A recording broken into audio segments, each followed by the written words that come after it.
ଏଇ କିଛି ଦିନ ତଳେ ମୋର ଅତି ଅନ୍ତରଙ୍ଗ ବନ୍ଧୁଙ୍କର ବିବାହରେ ଯୋଗ ଦେବାକୁ ଟ୍ରେନରେ ପୁରୀ ଯାଉଥିଲି। ଟ୍ରେନ୍ ଡେଲାଙ୍ଗ ଷ୍ଟେସନ ହେଲା ବେଳକୁ ମୋ ସାମ୍ନାରେ ଜଣେ ବ୍ୟକ୍ତି ଆସି ବସିଲେ। ମୁଁ ଝରକା ପାଖ ସିଟ୍ରେ ବସିଥିବାରୁ ସେ ବସିଲା ବେଳକୁ ତାଙ୍କ ଗୋଡ଼ ମୋ ଗୋଡ଼ରେ ସାମାନ୍ୟ ବାଜିଗଲା। ଆଉ ସେ ତାଙ୍କ ଡାହାଣ ହାତର ତର୍ଜନୀକୁ ମଥାରେ ଛୁଇଁ ବିଷ୍ଣୁ ବୋଲି କହି ଛାତିରେ ଲଗାଇଲେ। ହଠାତ୍ ମୁଁ ଆଶ୍ଚର୍ଯ୍ୟ ହୋଇ ସେ ବ୍ୟକ୍ତିଙ୍କୁ ଚାହିଁ ରହିଥାଏ। ଆପଣ ଭାବୁଥିବେ ଏ ତ ଏକ ସାଧାରଣ କଥା, ଏଥିରେ ଆଶ୍ଚର୍ଯ୍ୟ କ'ଣ ପାଇଁ?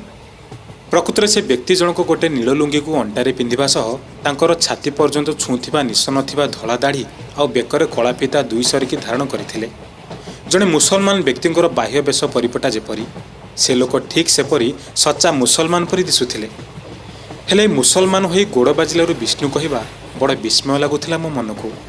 ଆଉ ତାଙ୍କ ବିଷୟରେ ଅଧିକ ନ ଭାବି ମୁଁ କାନରେ ଇୟରଫୋନ୍ଟିକୁ ଲଗାଇ ଶୁଣୁଥିଲି ସାଲବେଗଙ୍କ ଭଜନ ଜଗବନ୍ଧୁ ହେ ଗୋସାଇଁ। ଜଗବନ୍ଧୁ ହେ ଗୋସାଇଁ। ମୋ ଆଖିକୁ ଆହୁରି ଅବିଶ୍ୱାସରେ ଭରିଦେଲା ଯେତେବେଳେ ଟ୍ରେନ୍ ଲାଇନ୍ ପାଖରେ ଯେତୋଟି ମନ୍ଦିର ପଡ଼ୁଥାଏ ସେ ସବୁଠି ମୁଣ୍ଡ ନୁଆଁଇ ପ୍ରଣାମ କରୁଥାନ୍ତି। ଆଉ ଟ୍ରେନ୍ଟା ସାକ୍ଷୀଗୋପାଳ ଲେବୁଲ୍ କ୍ରସିଂ ଡେଇଁଲା ବେଳକୁ ଗୋପୀନାଥଙ୍କର ମନ୍ଦିର ଯେଉଁ ଦିଗରେ ଅଛି ସେପଟକୁ ମୁଣ୍ଡିଆ ମାରିଲା ଭଳି 2 ମିନିଟ୍ ଆଖି ବନ୍ଦ କରି ରହିଲେ। ଏସବୁ ଦେଖିଲା ପରେ ମୁଁ ଆଉ ନିଜକୁ ରୋକି ପାରିଲିନି। ଆଉ ମୋ ତରଫରୁ ତାଙ୍କ ସହିତ କଥା ହେବାକୁ ବଡ଼ ବ୍ୟାକୁଳ ହୋଇ ପଚାରିଲି, ଏ ଗାଡ଼ି ପୁରୀରେ କେତେବେଳେ ପହଞ୍ଚିବ? ଯଦିଓ ମୁଁ ସକାଳୁ କେପି ଗାଡ଼ିର ଟାଇମ୍ ଟେବୁଲ୍ ଜାଣିଥାଏ, କେବଳ କଥା ଆରମ୍ଭ କରିବାକୁ ଏ ବାହାନା ଥିଲା। ସେ ହସିକି କହିଲେ, 9ଟା ଭିତରେ ଗାଡ଼ି ପୁରସ୍ତମରେ ପହଞ୍ଚିଯିବ। ପୁରସ୍ତମ ଶୁଣି ମୋ ମନରେ ଉତ୍କଣ୍ଠା ଆହୁରି ବଢ଼ିଗଲା। ପଚାରିଲି, ଆପଣଙ୍କ ଘର? ସେ କହିଲେ, ଡେଲାଙ୍ଗ କୋଟଗଡ଼। ମୁଁ ନିଇତି କ୍ଷେତ୍ର ଯାଏ ବାବୁ, ସେଠି ମଟନ ବେପାର। ପୁରୀରେ ସବୁ ବଡ଼ ବଡ଼ ହୋଟେଲକୁ ଖାସି ମାଂସ ଯୋଗାଏ। ମୋର ଜେଜେ ଅମଳର ବ୍ୟବସାୟ। ସେତେବେଳେ ମୁଁ ମଧ୍ୟ ବିସ୍ମୟର ପ୍ରହେଳିକା ଭିତରେ ପଡ଼ିଗଲି। ଏଣେ ମୁସଲମାନ, ଆମ ମନ୍ଦିର ଦେଖି ଦଣ୍ଡପତ ମୁଣ୍ଡିଆ, ତେଣେ ମଟନ ବେପାର। ଏ ବ୍ୟକ୍ତିର ଜୀବନ ତ୍ରିଭୁଜରେ ଏ 3 ବିନ୍ଦୁକୁ ଯୋଡ଼ି ପାରୁନଥାଏ। ମୋ ମୁହଁରେ ଏ ଅସହଜାତକୁ ବୋଧେ ବୁଝି ତାଙ୍କ ଆଡ଼ୁ କହିଲେ, ବାବୁ ମୁଁ ସାଲବେଗ ଜାତିର, ପଠାଣ କି ହିନ୍ଦୁ ନୁହେଁ। ମୁଁ ହେତୁ ପାଇଲା ଦିନୁ ଆଇଁଷ ଛୁଇଁନି। ହଁ, ଯେଣେ କୁଳ ବେଉସା, ତେଣୁ ବାପାଙ୍କ କଥା ଆଦରି କରି ଚାଲିଛି। କାହିଁ ଆମ ମହାପୁରୁଙ୍କ ପରମ ଭକ୍ତ ସଦନ କଂସାଇ କ'ଣ କରୁଥିଲେ କି? ବାବୁ ଏ ମାଂସ ବେପାର ବାହାନାରେ ନିଇତି ପୁରସ୍ତମ କ୍ଷେତ୍ରରେ ମୋ ପାଦ ପଡ଼ିଯାଉଛି। ଟିକିଏ ଆଗରୁ ଯାହା ଭାବୁଥିଲି ଏ ଲୋକ ତ ତାଠୁ ଭଳି ଅଦ୍ଭୁତ।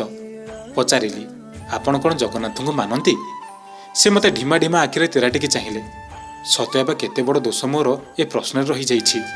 ସେ କହିଲେ, ଜଗତର ନାଥ ପରା, ମୁଁ କ'ଣ ଜଗତରୁ ବାହାରେ? ସେ ତ ନାଥ, ମୋ ନାଥ, ଆଉ ଏ ସାରା ଜଗତର ନାଥ। କାଷ୍ଠ ପାଷାଣ ତରୁ ତୃଣ ସବୁଠି ବିଜେ ନାରାୟଣ। ବାବୁ ମୁଁ ନିଇତି ଯାଇ ବଡ଼ଦାଣ୍ଡରେ ନୀଳଚକ୍ର ଦର୍ଶନ କରି ସିଂହଦ୍ୱାରରେ ହାଜିରା ଦିଏ। ଆସିଗଲି ସାନ୍ତେ, ଗୁମୁଟରୁ ପତିତପାବନକୁ ନିରୀକ୍ଷେଇ ଦେଖେ। ମୋ ଚିହ୍ନା ପଣ୍ଡା ତୁଳସୀ ଦେଲେ ତାକୁ ପାଟିରେ ପାଇ ସମୁଦ୍ରକୂଳ ହୋଟେଲ ଆଡ଼େ ଯାଏ। ମୁଁ ପଚାରିଲି, ତମକୁ ଯେ ଦେଉଳ ମନା, ହେଲେ ତମର ଇଚ୍ଛା ହୁଏନି ଭିତରକୁ ଯିବାକୁ? ମୁଁ ପଚାରିବାରୁ ତାଙ୍କ ଆଖିରେ ଲୁହ ଝକେଇ ଆସିଲା। କାନ୍ଦ କାନ୍ଦ ହେଇ କହିଲେ, ନା, ସେ ତ ମୋତେ ଦେଖିବାକୁ କେତେ ଛେଚା କଚା ଖାଇ ବାହାରକୁ ଆସୁଛି। ପୁଣି ବର୍ଷକେ 2 ଥର, ମୋ ଯିବା କି ଲୋଡ଼ା?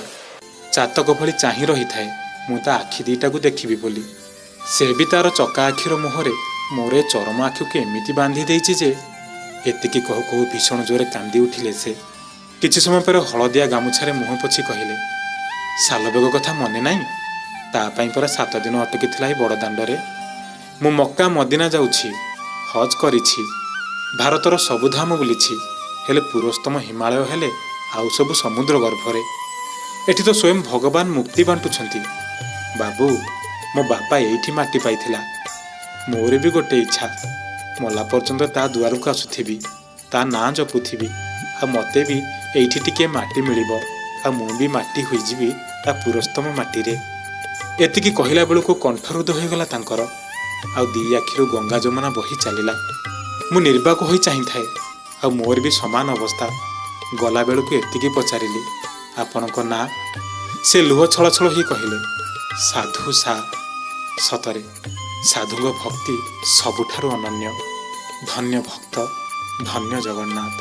ଛୋଟ ଗଳ୍ପଟି ଡାକ୍ତର ଆଶୁତୋଷ ମିଶ୍ରଙ୍କ ସୌଜନ୍ୟରୁ ଆସିଛି।